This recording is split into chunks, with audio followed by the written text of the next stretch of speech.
Good morning प्यारे बच्चों। हमारा लेसन चल रहा था आनुवांशिकी, जेनेटिक्स। और देखिएगा हमने आपको जेनेटिक्स की परिभाषा बताई थी। जेनेटिक्स जीव विज्ञान की वह शाखा जिसमें सजीवों के लक्षणों की, सजीवों में जो भी लक्षण होते हैं उनके सजीवों के लक्षणों की आनुवांशिकता एवं विभिन्नताओं का अध्ययन किया जाता है। उनके आनुवांशिकता और विभिन्नताओं का क्या किया जाता है बच्चों? अध्ययन किया जाता है। उसे क्या कहते हैं हम? जेनेटिक्स। जेनेटिक्स जो शब्द है उसका सबसे पहले जो प्रयोग किया था वो बैटसन ने किया था, जेनेटिक्स का प्रयोग। अब देखिए बच्चों कि जनक पीढ़ी, माता पिता से संतान में जो लक्षणों का संचरण होता है, देखिए आनुवांशिक लक्षणों का जनक पीढ़ी से संतति पीढ़ी में संचरण ही वंशागति कहलाता है। कि माता पिता से जो लक्षण संतान के अंदर चले जाते हैं उनका संचरण ही क्या कहलाता है? वंशागति या हेरिडिटी कहलाता है। हेरिडिटी शब्द का सबसे पहले प्रतिपादन किया था स्पेंसर ने। किसने किया बच्चों? स्पेंसर ने। तो आप इसे नोट कीजिए। मैंने वापस से इसको थोड़ा सा पढ़ा दिया था लेकिन आपको वापस से रिपीट किया है क्योंकि अभी आप स्कूल आने लगे हो। तो स्कूल में जो बच्चे एब्सेंट हो गए थे, यूट्यूब पे नहीं देख पाए, नेटवर्क की जो प्रॉब्लम थी, इसलिए वापस से आप लाइव क्लासेस आपके स्क्रीन पर देख सकते हैं स्कूल में। इसलिए वापस से आज मैंने ये जेनेटिक्स स्टार्ट किया है आपके लिए। देखिए इसे नोट कीजिए अपनी कॉपी में बच्चों।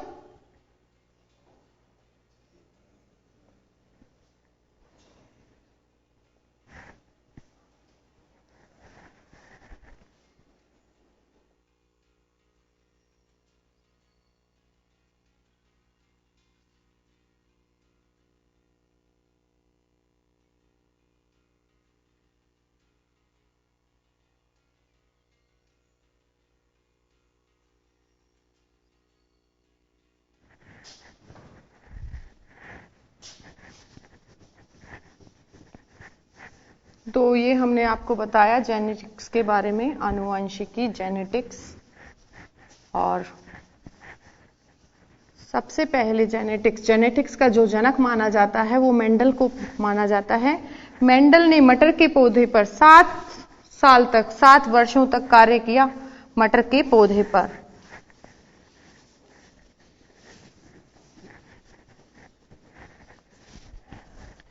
देखिए बच्चों, मैंने आपको बताया था कोशिका के बारे में। कोशिका है, कोशिका में क्या था? केंद्रक था। और केंद्रक में धागे जैसी संरचनाएं पाई जाती हैं जिन्हें गुणसूत्र कहते हैं।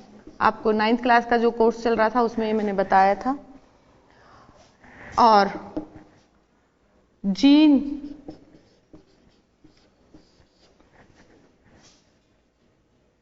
एक यूज किया गया था गुणसूत्र से रिलेटेड ही। जीन क्या है कि एक कारक है जो क्या करता है कि लक्षण, एक ही प्रकार के लक्षण का क्या करता है? संचरण करता है, एक ही प्रकार के लक्षण को शो करता है। तो हम बात करते हैं अभी जीन के बारे में। तो जीन क्या है कि गुणसूत्रों की इकाई है, एक कोड है जीन, जो क्या करता है? लक्षणों का क्या करता है? एक पीढ़ी से दूसरी पीढ़ी तक ले जाता है। माता पिता से लक्षणों का संचरण करता है संतान के अंदर। देखिए हम पिता और माता, मटर के पौधे से रिलेटेड ही ले लेते हैं, मेल और फीमेल। मटर का प्लांट है और मटर के पुष्प में मैंने आपको बताए थे कि मटर का पुष्प कैसा है? द्विलिंगी है। द्विलिंगी में क्या? दोनों लिंग एक ही पुष्प के अंदर पाए जाते हैं। और आपको पिछली क्लास में समझाया था कि ये था क्या? स्त्री केसर। और स्त्री केसर के मैंने 3 भाग बताए थे आपको, वर्तिकाग्र, वर्तिका और अंडाशय। जहां पर क्या होता है? मादा केंद्रक पाया जाता है अंडाशय के अंदर। और ये था किसके अंदर? पुष्प के अंदर। और इसी प्रकार से यहां पर क्या लगे होते हैं? पुंकेसर लगे होते हैं। और पुंकेसर का बारे में भी मैंने आपको बताया था कि पुंकेसर क्या थे इसके भी 3 भाग होते हैं पुंकेसर के। पुंकेसर में ये जो हिस्सा होता है इसे हम कहते हैं परागकोश। क्या कहते हैं बच्चों? परागकोश। और इसमें क्या थे? परागकण। और जहां से ये अटैचमेंट रहता है, ये जो तंतु निकला होता है, इसको बोलते हैं पुतंतु। तो ये पुष्प का क्या था? मादा भाग था, मादा हिस्सा था, जिस पर क्या थे ये हमने बताए थे, पुंकेसर लगे हुए थे, मादा भाग। और ये कौन सा था? नर भाग। और नर भाग को क्या बोला था हमने? पुंकेसर। और मादा भाग को क्या बोला था? स्त्री केसर।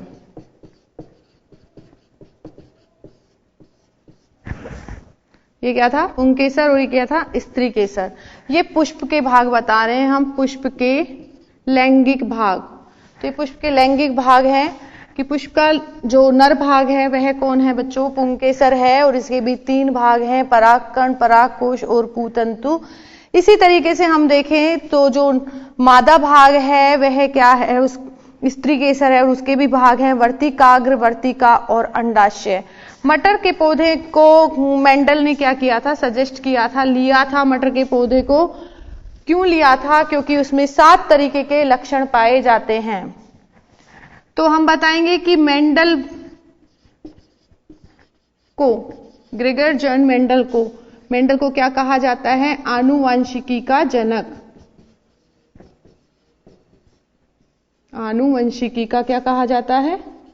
आनुवंशिकी का जनक कहा जाता है। कौन है बच्चों? मेंडल है। मेंडल ने क्या किया है बच्चों? वंशागति के नियम दिए हैं। वंशागति के नियम। और मेंडल ने क्या किया? मटर के पौधे पर, किस पर? मटर के पौधे पर। मटर के पौधे पे क्या किया? 7 वर्ष तक प्रयोग किए, संकरण के प्रयोग। तो मेंडल ने मटर के पौधे पर 7 वर्षों तक संकरण के प्रयोग किए।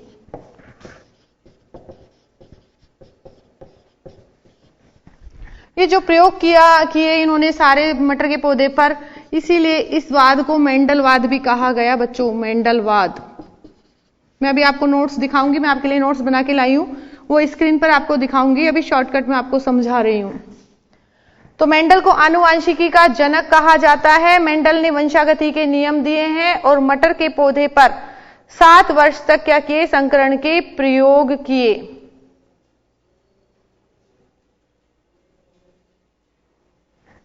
देखिए मेंडल ने जो मटर पे प्रयोग किए ये सफल हुए। मेंडल के जो प्रयोग थे वो सफल हुए। मेंडल के प्रयोगों की सफलता,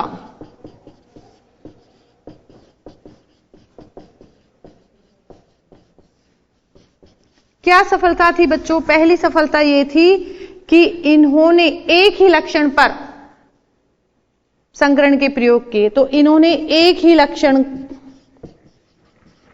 पर प्रयोग किए। दूसरा क्या था कि इन्होंने जो प्रयोग किए, जो इनके ऑब्जर्वेशंस थे, प्रेक्षण थे, उनका सांख्यिकी आंकड़े बनाए।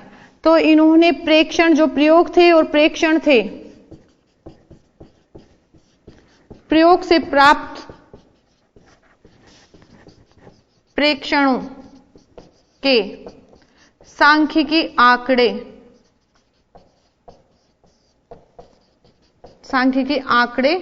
क्या किए? संग्रहित किए। और इनका सबसे ज्यादा पॉजिटिव पॉइंट तो यह था कि इन्होंने मटर के पौधे का चयन किया। तो सबसे अच्छी बात क्या थी इनकी कि पादप का चुनाव, चयन, ये सबसे अच्छी बात थी। तो इनके मेंडल के जो प्रयोगों की सफलता हुई, जो सफल हुए, वो किस कारण से हुए? इन्होंने एक ही लक्षण की वंशागति पर अध्ययन किया। तो एक ही लक्षण पर इन्होंने क्या किया? प्रयोग किया। कि जैसे लंबाई का ले लिया तो लंबाई पर किया, तो लंबा और बोना दो तरीके के वो लिए इन्होंने। तो लक्षण लंबाई थी और उसके जो प्रभावी और अप्रभावी गुण थे वो बताए थे, एक तो लंबापन, दूसरा बोनापन। और दूसरा जो इनके प्रयोगों की सफलता का कारण ये था कि इन्होंने सांख्यिकी आंकड़े तैयार किए कि जैसे जैसे प्रयोग करते गए वैसे वैसे ये सांख्यिकी आंकड़े अपने इकट्ठे करते गए। और तीसरा सबसे अच्छी बात है कि इन्होंने पादप का चयन बहुत सावधानी पूर्वक किया, जो कि मटर का पौधा था, और मटर का पौधे का चयन जो इन्होंने किया बहुत ही इनके लिए लाभदायक रहा।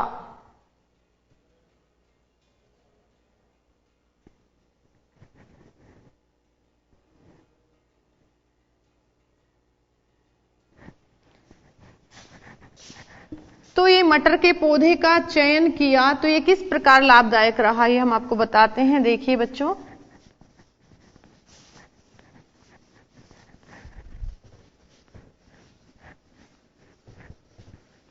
देखिए अभी अभी मैंने आपको मटर के पुष्प की जानकारी दी थी। इसमें क्या था, नर भाग था पुंकेसर और स्त्री भाग था स्त्री केसर। ये दोनों ही भाग जब एक ही पुष्प में पाए जाते हैं तो ऐसे पुष्पों को कहते हैं एक लिंगी पुष्प। तो देखिए मटर के पौधे की क्या विशेषता थी।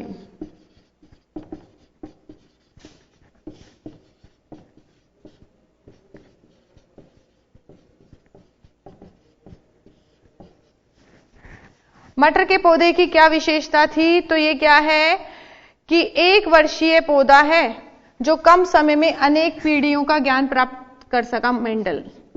तो मेंडल ने मटर के पौधे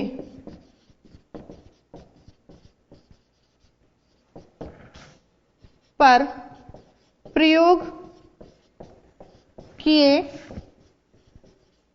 क्योंकि मटर एक वर्षीय पादप है, जिसके कारण कम समय में अनेक पीढ़ियों की वंशागति का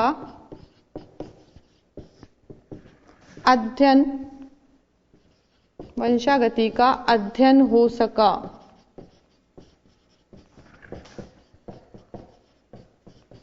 एक तो ये कारण था कि इन्होंने क्या किया कि मटर के पौधे का ही सिलेक्शन किया। क्या कारण था कि मटर का पौधा एक वर्ष में ही क्या दे देता है, फल बीज फूल सब आ जाते हैं। तो एक वर्षीय पादप है, एक वर्षीय पादप होने के कारण बहुत कम समय में इन्होंने क्या किया, अनेक पीढ़ियों की वंशागति का अध्ययन कर लिया। दूसरा क्या है बच्चों कि मटर के पादप का पुष्प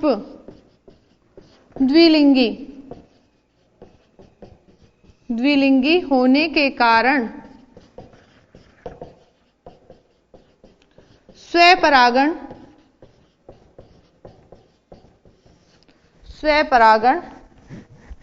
आसानी से हो पाया, जिससे बिल्कुल शुद्ध वंश क्रम प्राप्त हुआ।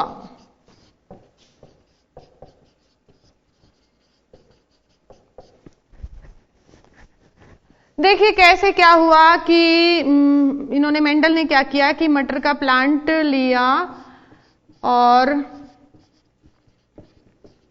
इस पे जो पुष्प था,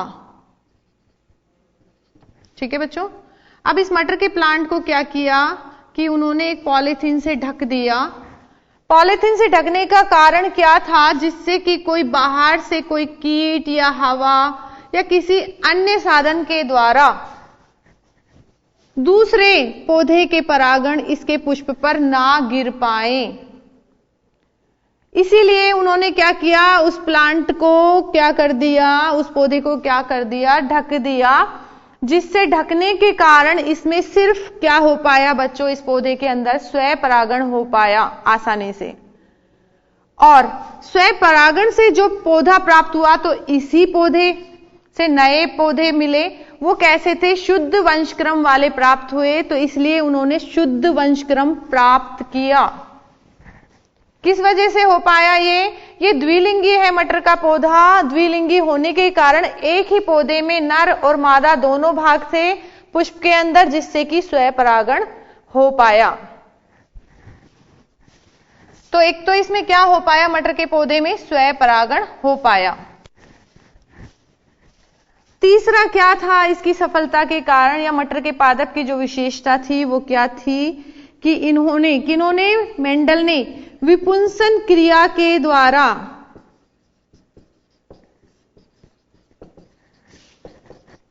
परपरागण करवाया।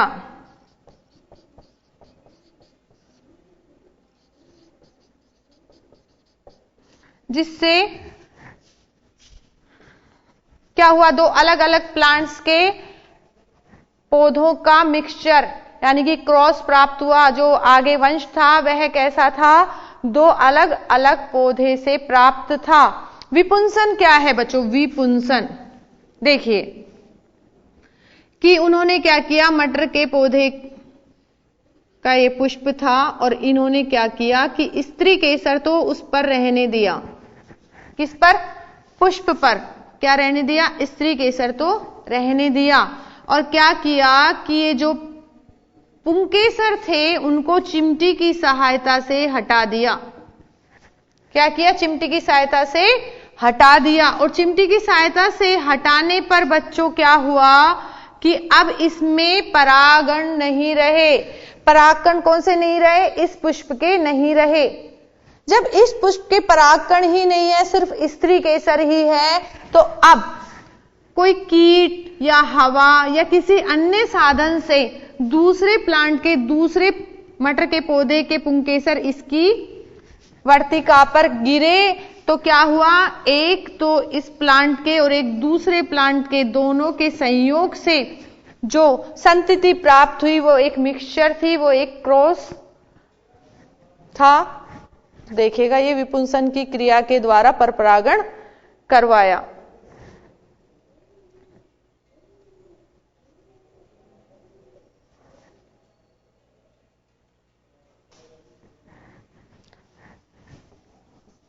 और मटर के पौधे में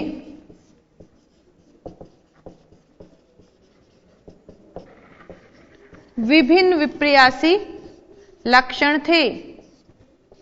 एक ही लक्षण नहीं था उसके अंदर, विभिन्न विपर्यासी लक्षण थे।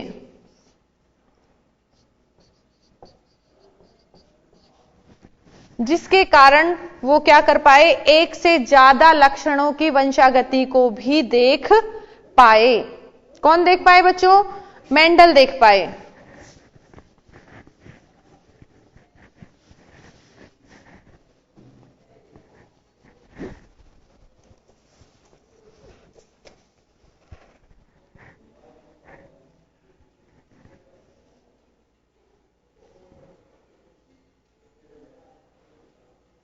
तो 7 जोड़ी विपर्यासी लक्षणों पर चयन किया उन्होंने। कौन कौन से थे? पादप की ऊंचाई, पुष्प की स्थिति, परिपक्व फल की आकृति, अपरिपक्व फली का रंग, पुष्प का रंग, बीज की आकृति और बीज का रंग। इसमें जो लक्षण प्रकट हो जाते हैं पहली पीढ़ी में उनको प्रभावी लक्षण कहा, जो प्रकट नहीं होते हैं उनको अप्रभावी लक्षण कहा।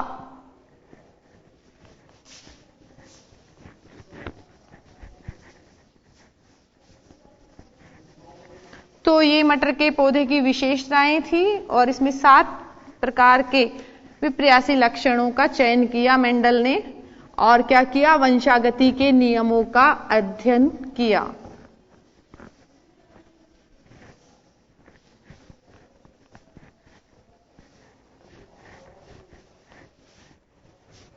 तो हम जीन के बारे में आपको बता रहे थे। जीन वह कारक है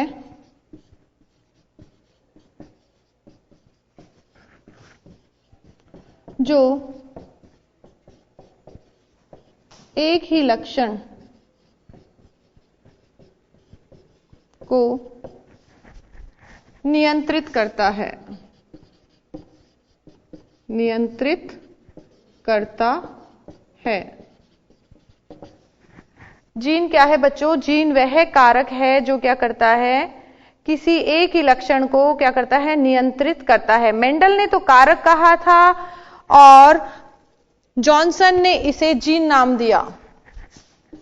मेंडल ने तो एक ही लक्षण को नियंत्रित करने वाले को कहा कारक ने, तो मेंडल ने तो क्या कहा, कारक, और जॉनसन ने कहा, इसको कारक को नाम दिया जीन।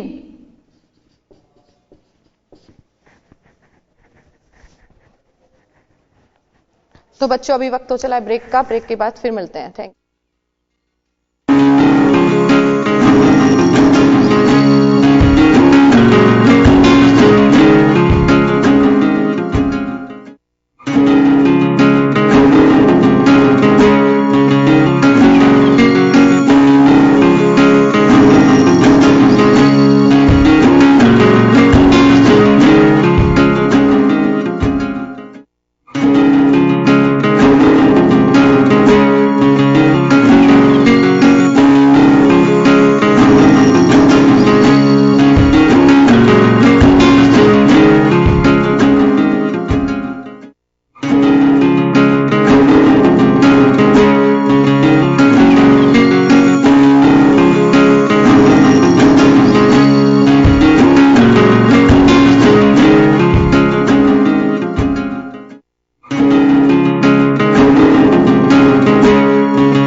बच्चों ब्रेक के बाद आपका स्वागत है। तो अभी हम जीन की परिभाषा देख रहे थे, आप जीन की परिभाषा नोट कीजिए। मेरे से कोई मास्क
तो ये जीन की परिभाषा बताई आपको। मेंडल ने तो कारक कहा जीन को और जॉनसन ने नाम दिया था बच्चों,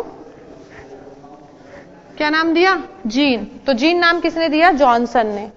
नेक्स्ट कुछ शब्दावली बता रहे हैं हम जेनेटिक्स से रिलेटेड। तो ये एक पहला शब्दावली में आया था जीन, दूसरा आ रहा है युग्म विकल्पी।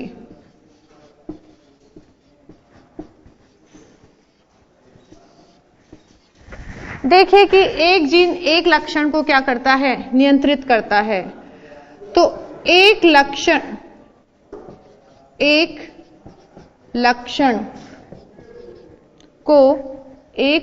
को नियंत्रित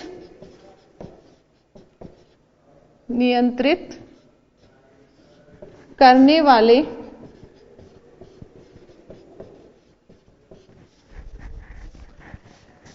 वाले जीन के दो विप्रियासी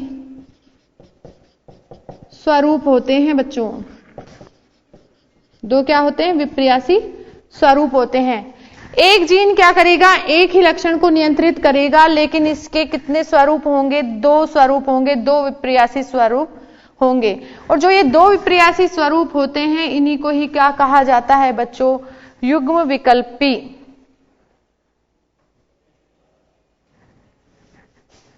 तो एक लक्षण को नियंत्रित करने वाले जीन के दो विप्रियासी स्वरूप क्या कहलाते हैं बच्चों? युग्म विकल्पी। अगर हम लंबाई वाले जीन के लक्षण क्या है बच्चों? लंबाई, लक्षण है लंबाई। और लंबाई वाले लक्षण का जो जीन है, जो लंबाई वाला लक्षण का जो जीन है, उसके दो विप्रियासी स्वरूप देखें। कितने स्वरूप? दो विप्रियासी स्वरूप।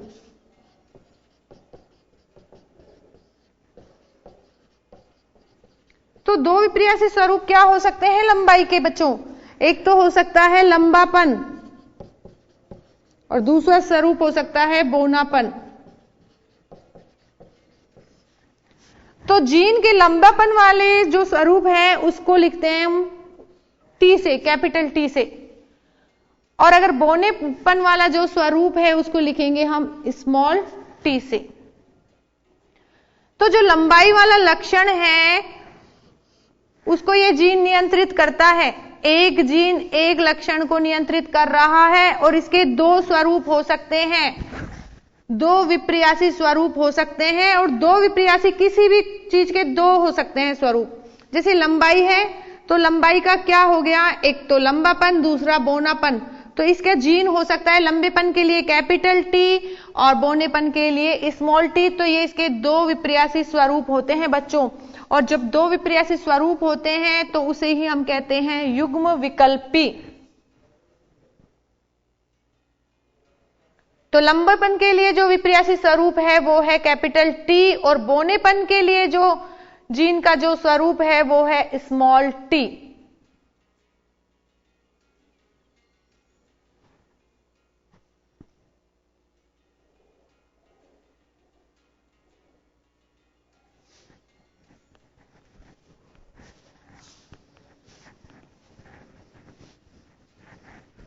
अब दो स्वरूप बताए आपको। एक तो हो सकता है कैपिटल टी, दूसरा हो सकता है स्मॉल टी। किसके लिए? लंबाई के लिए। एक युग्म विकल्पी क्या होगा?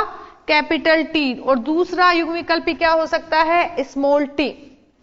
अब देखिए बच्चों, अगर दोनों युग्म विकल्पी एक जैसे हैं, दोनों युग्म विकल्पी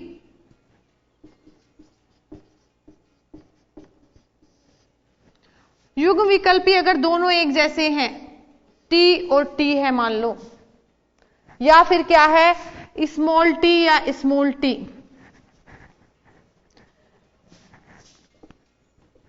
एक लक्षण के दो युग्म विकल्पी होंगे। अगर युग्म विकल्पी दोनों एक जैसे हैं, या तो कैपिटल टी और कैपिटल टी हो या स्मॉल टी हो, तब हम इस प्रकार के जीन को कहेंगे समयुग्मजी।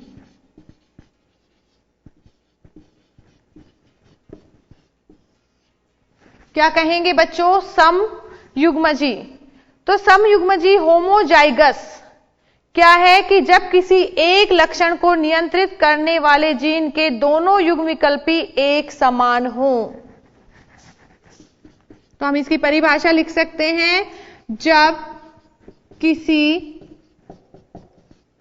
एक लक्षण को नियंत्रित करने वाले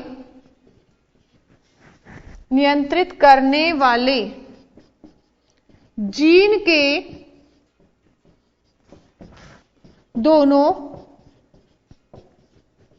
दोनों युग्म विकल्पी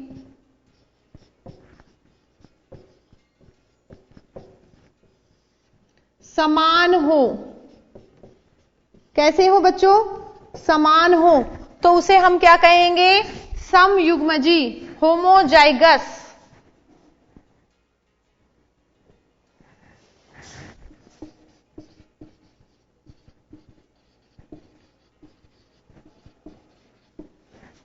तो जब किसी एक लक्षण को नियंत्रित करने वाले जीन के दोनों युग्म विकल्पी समान हो तो होमोजाइगस। जैसे कि दो युग्म विकल्पी जैसे टी और टी दोनों कैपिटल टी हो तो एक जैसे ही हो गए युग्म विकल्पी, या फिर स्मॉल टी यानी कि दोनों एक जैसे हो गए हैं, तब हम इसे बोलेंगे समयुग्मजी।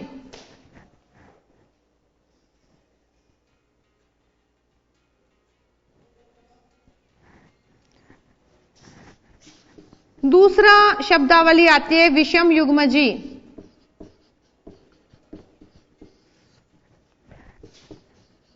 हेट्रोजाइगस।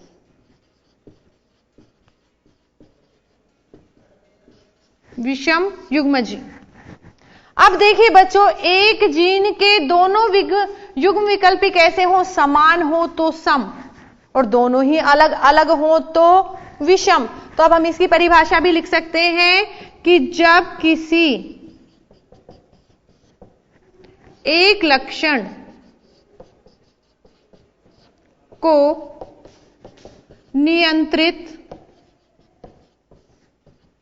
करने वाले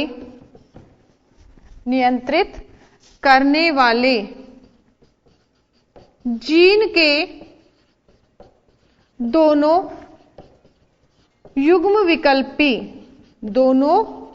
युग्म विकल्पी असमान हो,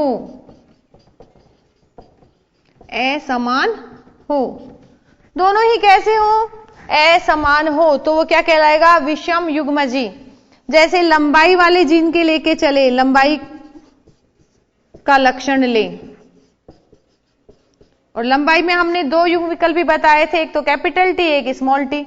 जब दोनों एक जैसे हों तो उसे कहेंगे समयुग्मजी, और जब दोनों अलग अलग हों, जैसे एक हो कैपिटल टी और दूसरा हो स्मॉल टी, इस तरीके का हो, तो उसे हम कहेंगे बच्चों विषम युग्मजी।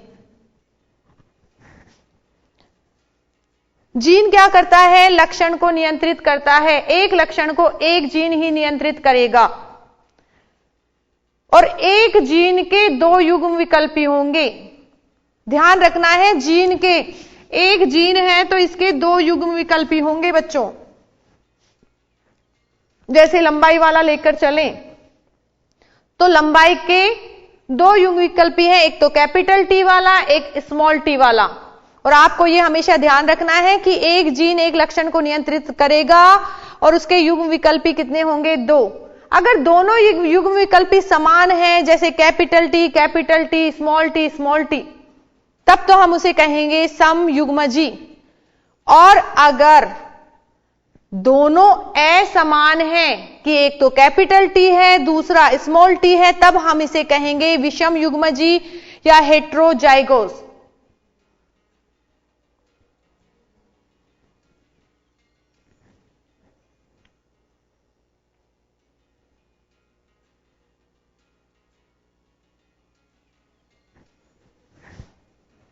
तो ये आपको परिभाषा बताई मैंने समयुग्मजी और विषम युग्मजी की।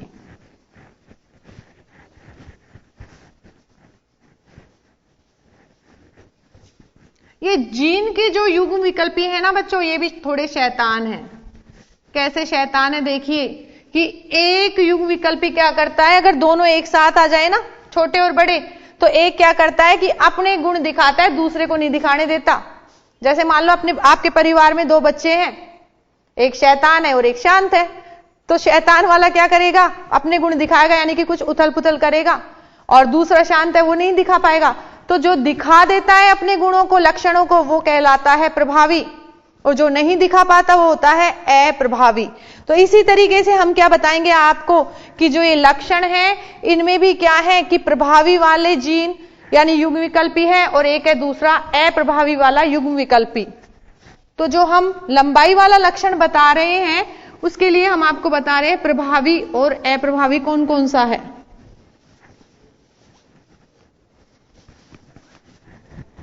देखिए थोड़ा सा हम आपको इसको समझा ही देते हैं कि मान लीजिए माता और पिता,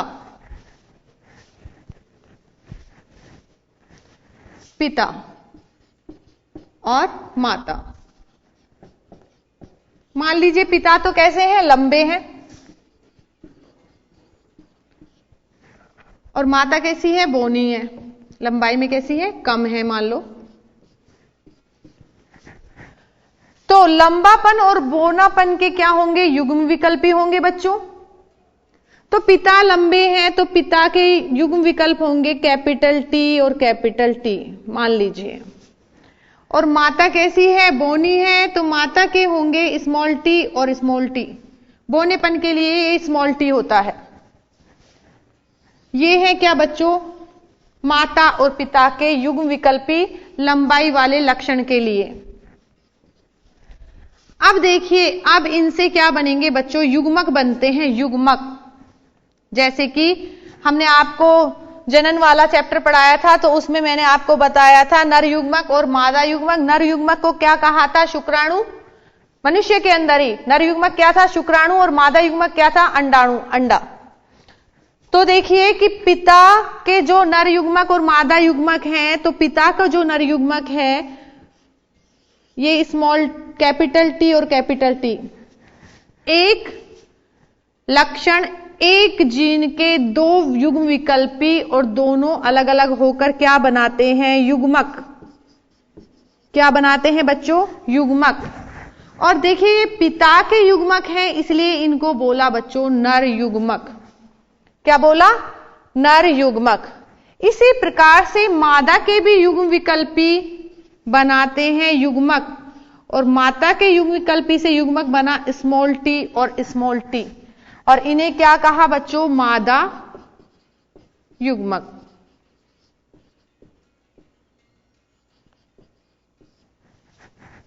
अब देखिए अब इनका क्रॉस होता है, इनका संकरण होता है, क्रॉस होता है, तो अब संतान बनेगी। तो पिता के कितने युग्मक हैं, दो, माता के कितने हैं, दो। अब देखिएगा बच्चों अगर ये वाला युग्मक अगर माता के इस युग्मक के साथ मिल जाए, देखिएगा चित्र से, जैसा कि मैं आपको बता रही हूं कि पिता का ये वाला नर युग्मक माता के उस मादा युग्मक से अगर मिल जाता है तो दोनों से जो युग्म विकल्पी बनेगा, जो संतान के अंदर युग्म विकल्पी आएगा वो आएगा कैपिटल टी स्मॉल टी, क्योंकि एक तो आया किससे, पिता से, और दूसरा कहां से आया युग्म विकल्पी, माता से, और इससे एक लक्षण का जीन बन गया, यानी कि संतान में ये आ गया, इस तरीके की संतान होगी। अब देखिए ये युग्म विकल्पी, ये जो युग्मक है, नर युग्मक है, वह मादा के इस युग्मक के साथ अगर जुड़ जाए, संकरण कर जाए, तो संतान कैसी बनेगी, कैपिटल टी और स्मॉल टी वाली। अगर ये वाला युग्मक इस युग्मक से जुड़ जाए तो संतान बनेगी बच्चों कैपिटल टी स्मॉल टी। इसी तरीके से ये वाला इसके साथ जुड़ जाए तो बनेगा कैपिटल टी और स्मॉल टी। तो आप देख रहे हैं कि ये तो कौन सी पीढ़ी थी, जनक पीढ़ी। जनक पीढ़ी यानी कि माता पिता, और ये क्या बन गई बच्चों, संतान। तो ये बन गई है संतति। और जो संतति की जो पीढ़ी बनती है तो उसे F1 पीढ़ी कहेंगे, F1 जनरेशन, F1 पीढ़ी। माता पिता के युग्मकों के संयोग से संतति के युग्मक बने, और आप देखिए कि दो युग्मक तो पिता के होंगे, दो माता के होंगे, और इनके संयोग से ये संतति बनेगी। और ये हम लंबेपन और बौनेपन के लिए बता रहे हैं आपको बच्चों। यहां पर पिता कैसे हैं, लंबे, और माता कैसी है, बोनी। जो पिता का कैपिटल टी लक्षण है वो कैसा है, प्रभावी है, और माता का जो स्मॉल टी वाला लक्षण है वो कैसा है, अप्रभावी। देखिए जब दोनों लक्षण ये पिता के टीटी और माता के स्मॉल टीटी, जब दोनों लक्षण एक साथ आ जाते हैं, दोनों युग्म विकल्पी एक साथ आ जाते हैं, तो अब आप देखेंगे कि जो बौनेपन का लक्षण है ना वो प्रकट नहीं होता, सिर्फ कैसा होता है, लंबेपन का लक्षण प्रकट होता है। तो ये लंबेपन का लक्षण है, तो ये पूरी की पूरी सारी संतान कैसी होंगी, लंबी। तो यहां पर हमने देखा कि जब कैपिटल टी थे तभी भी लंबे थे, कैपिटल टी स्मॉल टी है तभी भी लंबापन है, और स्मॉल टी होने पर कैसा है, बौनापन। तो कैपिटल टी अगर आ जाता है तो लंबेपन का गुण प्रकट होता है। बच्चों अभी वक्त हो चला है आपसे इजाजत लेने का, तो नेक्स्ट टर्न पे आगे इसको कंटिन्यू रखते हैं। Thank you.